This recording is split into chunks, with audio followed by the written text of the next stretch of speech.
By now, sadly, you've all learned of the unspeakably tragic news of our beloved Whitney's passing. Why did you let the party go on? Of course, this is a personal thing, but the Grammys were the next night. You don't cancel. Every day I was with her, I was not happy. Right.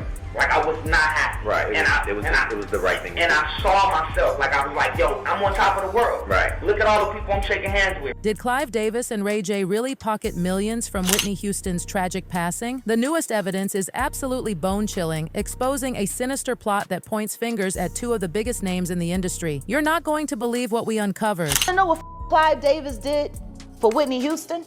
And the next thing you know, she's dead. Ray J was the last person to see her alive. He let the drug dealer in. Were these two men just profiting off Whitney's tragic death, or even worse? Were they actually part of a dark and twisted plot that took her precious life? The truth will leave you shook. Singer Whitney Houston, one of the greatest voices of our generation, CNN has gotten confirmation from her representative, has died. February 11th, 2012, the day the world stood absolutely still. When news of Whitney Houston's death spread like wildfire, everyone was devastated. Found lifeless in a bathtub at the Beverly Hilton Hotel just hours before Clive Davis's annual pre-Grammy party. They told us it was an accidental drowning, but honey, the people closest to Whitney weren't buying that story one bit. I mean, how could someone so vibrant, so larger than life, just be gone? Set up. Yes. Nick was told not to let her go out of that house and to do whatever it was he got paid to do. And let me tell you, Leolah Brown wasn't the only one raising eyebrows. The rumors started swirling about the people who were with Whitney in those final hours, and one name kept coming up again and again: Clive Davis. You know him, right? The legendary music mogul who discovered Whitney and launched her into international stardom. But honey, there's so much more to this story. She was just turning 19, and she was stunning beauty, stunning vocalist, and I brought her on national television. I introduced her for the next generation. But darling, beneath that caring mentor facade, dark secrets were lurking. Jaguar Wright dropped a bombshell when she claimed Whitney's death was no accident. According to her, Whitney had discovered millions missing from her earnings and was planning to leave Clive's record label. And let me spill some more tea. Clive Davis? He's been a powerhouse in the music industry for decades, launching legends like Whitney Houston and Biggie Smalls. But with that kind of power, controversy follows like a shadow. Davis's name has been connected to several suspicious deaths, most notably Biggie's. As we all know, Biggie was taken down in 1997, and some believe that just like Whitney, his death was orchestrated to keep him from leaving the label and taking his talent and those precious earnings elsewhere. But wait, it gets even juicier. Wright didn't hold back when she called out Clive Davis, accusing him of exploiting Whitney's talent and struggles for his own gain. In a film to celebrate Whitney Houston, this is a film to, pay the pipe. He's dead. Ray J was the last person to see her alive. He let the drug dealer in, but she was sober, right? But he let the drug dealer in that gave her the shot. Leolah reportedly saw Ray J leaving Whitney's hotel room when her former sister-in-law died. She called him out as a runner boy for the music legend, saying he knew somebody who sold substances and would buy them for Whitney. And get this, in a resurfaced interview, Ray J can be heard saying he could get Whitney to be sober if he wanted to. This interview was from when Whitney was still alive, which means Ray J was controlling her the whole time. And the audacity of this man, in that same interview, he straight up admitted to using Whitney for clout. I was with her, I was not happy. Right. Like, I was not happy. Right. It was the right thing. And I saw myself, like, I was like, yo, I'm on top of the world. Right. Look at all the people I'm shaking hands with right now. It's crystal clear that Ray J didn't give a damn about Whitney and just used her to boost his own fame. And then, at her funeral, the nerve of this man. He was seen grabbing her casket and putting on fake tears, all for fame and to catapult his career. Now, in 2017, Ray J suddenly had a conscience and expressed regrets about what happened to Whitney. He even confessed he was to blame. During Celebrity Big Brother, he opened up to singer Stacey Francis, saying, "Stacey and we had a conversation about what happened with Whitney Houston before she passed. I never talk about it, but it was something I felt she wanted to talk about, and it was the right time. So we talked briefly about it, and I told them how I felt, how I blamed myself on a lot of stuff."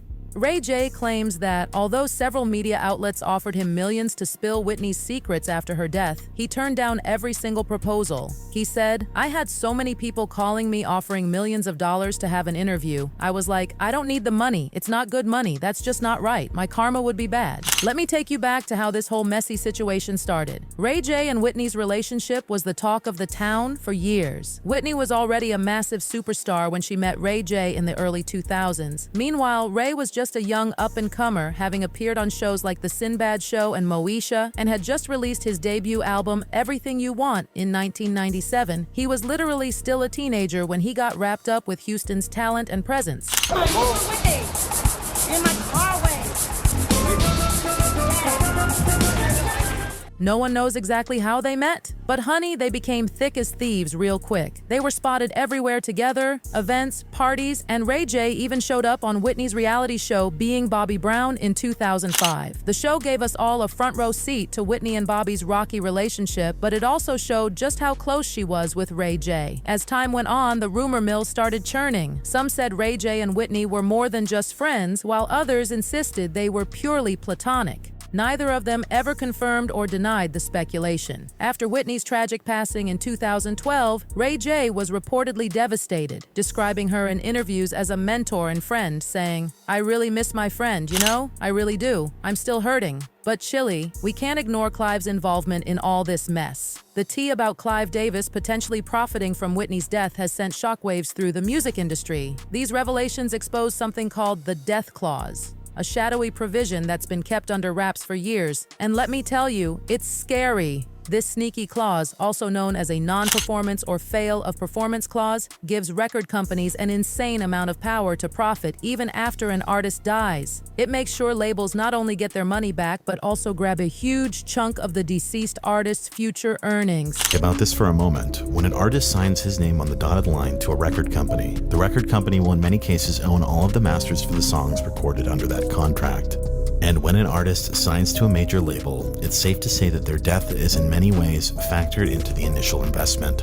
And in many ways, after an artist has peaked in popularity, there becomes an awkward point in their career where the artist is worth more to them dead than alive. Now let me spill all the tea about how this shady clause works. It's kept super hush-hush, but basically it lets companies take out massive insurance policies on their artists' potential earnings. Can you believe the nerve? These record labels basically profit from their artists whether they're alive or dead. And get this evil clause has gotten even more twisted over time. It started out being worth thousands, but now we're talking billions, honey. These labels claim it's because they invest so much in developing new talent, so the insurance is just protecting their investment. Word on the street is that Davis and other industry bigwigs might have used this clause as their personal piggy bank. One person who wasn't afraid to call it out was avant-garde musician Diamanda Gallas. Just days after Whitney left us, Gallas took to Facebook and called the record executive a colossal pig. She spilled that Whitney should have had at least 2 years with a voice therapist before even thinking about performing again. But no, Davis just had to put her back on stage before she was ready.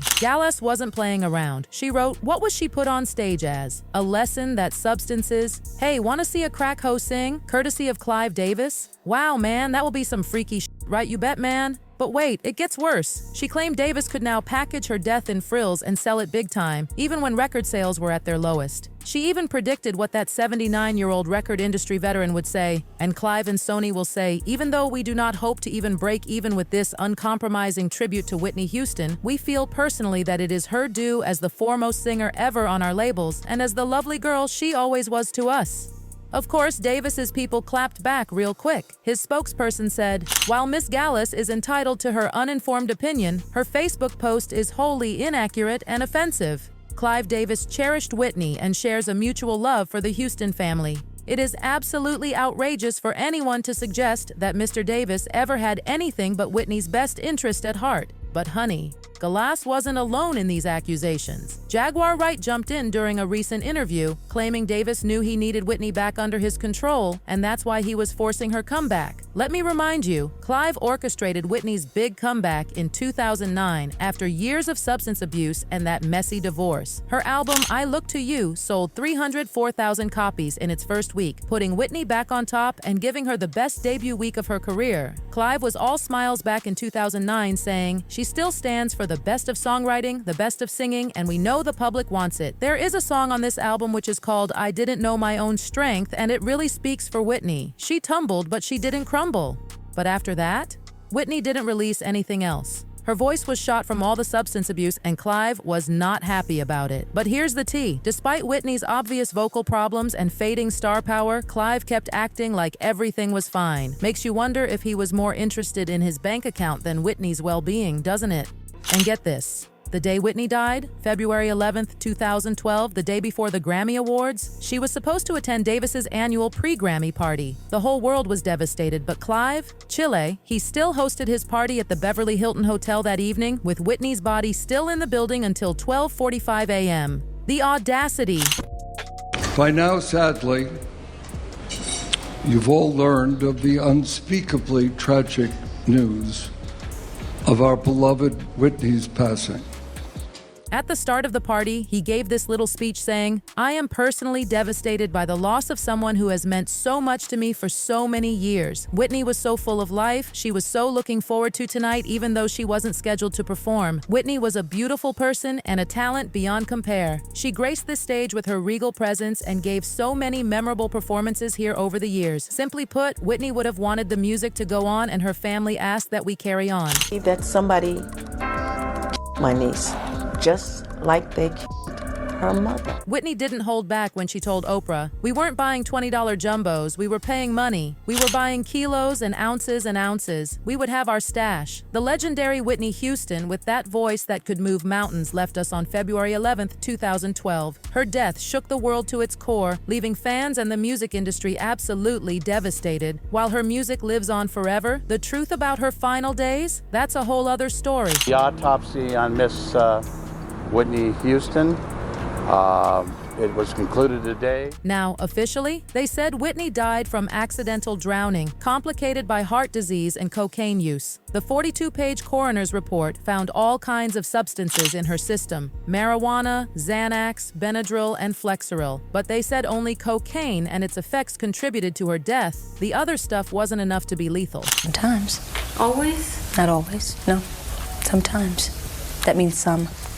Los Angeles County's chief coroner, Craig Harvey, spilled that there was water in Whitney's lungs, meaning she was alive when she went under. The assistant chief coroner, Ed Winter, said it could have gone down one of two ways. Either she lost consciousness from being intoxicated, or her heart gave out before she drowned. They found Whitney's body in Suite 434 at the Beverly Hilton Hotel in Beverly Hills. Everything happened so fast. Just 40 minutes before she died, Whitney had a totally normal conversation with her mama, but less than an hour later, hotel security got the call. Whitney wasn't responding in the bathtub. Police were already there for Clive's pre-Grammy party, but despite everyone's efforts, Whitney was pronounced dead at 3:55 p.m. The end of an era, honey. Whitney's death hit headlines worldwide, leaving everyone in tears and serving as a wake-up call about substance abuse. Even after 10 years, no one can touch Whitney's legacy. She'll always be one of the greatest singers ever. But here's where it gets really spooky.